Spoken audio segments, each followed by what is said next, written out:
এইবার হলো একটা আকীদার মধ্যে আর একটা আকীদা, আমরা যখন দাঁড়িয়ে সালাত ও সালাম পাঠ করি এক ধরনের ভাই বিদাতি বলে কি বলে না? ইয়া নবী সালাম আলাইকা পড়ি কি পড়ি না? প্রশ্ন করে কি করে না? কোরআন হাদিসে আছে না নেই? একবার দুরূদ শরীফ পাঠ করুন। আল্লাহুম্মা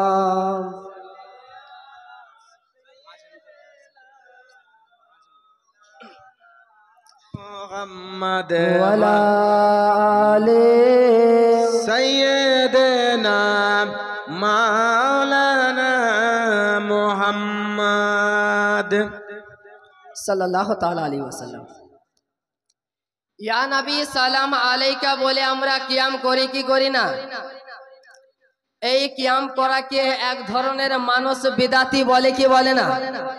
আর সাধারণ মানুষের কানে এমন করে সেই বিদাতি ভরেছে যে সাধারণ মানুষ যখনই আমরা দাঁড়াই ইয়া নবী সালাম আলাইকা বলতে, সাধারণ কিছু জেনারেল শিক্ষিত ভাই দৌড় দিয়ে পালিয়ে যায়, আছে না? আলহামদুলিল্লাহ, আগেও বলছি এখনো বলছি, আপনাদের এলাকাতেও বলছি যে ওয়াহাবি এমন একটা জাত, তাকে যদি বলা হয় আরে ভাই তোর বেটা চুরি করেছে আর মানুষজন ধরে নিয়েছে, তো এই ওয়াহাবি জাত বলবে যে এর মা তো আমার স্ত্রী কিন্তু এর বাপ আমি না। কারণ ছেলে যদি ভালো হতো তাহলে আমার বেটা চোর বেরিয়ে গেছে, আমি তার বাপ না।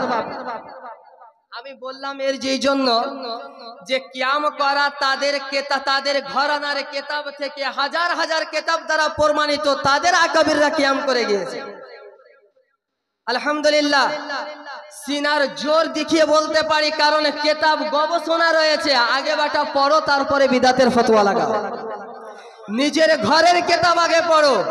আমি আগেও বলেছি এখনো বলছি, তাদের পীর মুর্শিদ হাজী ইমদাদুল্লাহ মুহাজির মাক্কি। কি নাম? হাজী ইমদাদুল্লাহ মুহাজির মাক্কি। সে দাঁড়িয়ে কিয়াম করতো, আর তার ভাষা, তার কিতাবের নাম হচ্ছে মাসালায়ে হাফত ফায়সালা।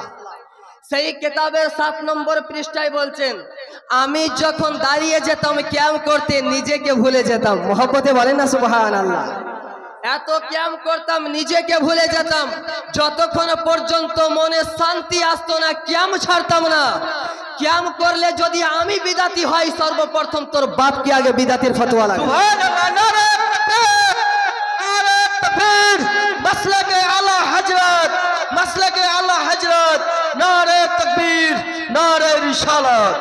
এই জবাব যখন সুন্নিদের ঘর থেকে বেরিয়েছে, তখন তাদের এক দল বলতে আরম্ভ করেছে, আরে শোন, হাজী ইমদাদুল্লাহ মুহাজির মাক্কি যখন কিয়াম করত তখন আমার নবীর দিদার করে নিয়েছিল, এই জন্য তারা কিয়াম করছিল। তোমরা কি আমার নবীকে দেখতে পাও? আমার প্রশ্ন হলো, আল্লাহর নবী বলছেন যে আমাকে দেখে নিয়েছে সে সাহাবী, তাহলে তোর হাজী ইমদাদুল্লাহ মুহাজির কি সাহাবী হয়ে গেল? তোর হাজী ইমদাদুল্লাহ মুহাজির যদি সরাসরি আমার নবীকে দেখে নিল, তাহলে কি হয়ে গেল? সাহাবী হয়ে গেল। রাখলাম পরের কথা।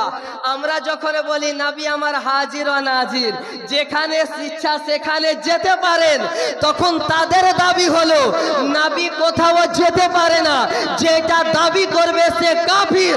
আমি বললাম তোর নিজের ফতোয়া অনুযায়ী সমস্ত ওয়াহাবি কাফির। কেন? নিজেই বলেছিস যে হাজী ইমদাদুল্লাহ মুহাজির মাক্কি রাসূলের দিদার করে নিয়েছে, এই জন্য সে দাঁড়িয়ে কিয়াম করেছে। তাহলে তোমরা কেন করছো? তাহলে তোমার মাসালা অনুযায়ী নবী হাজির ও নাজির, তুমি বললে দাতি আর আমি বললে বিদাতি, লজ্জা করে না? কথা কি বুঝাতে পারলাম?